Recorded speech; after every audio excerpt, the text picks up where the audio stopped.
Yeah, it is. I got a quick glimpse of him near the surface.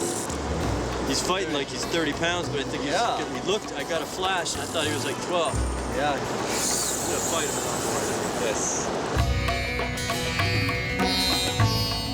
In this part of India, the rare American with a fly rod and a big Mahseer is not your everyday occurrence.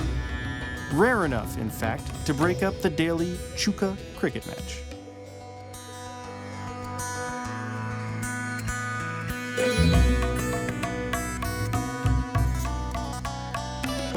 That is a proper fish, Jeff Currier.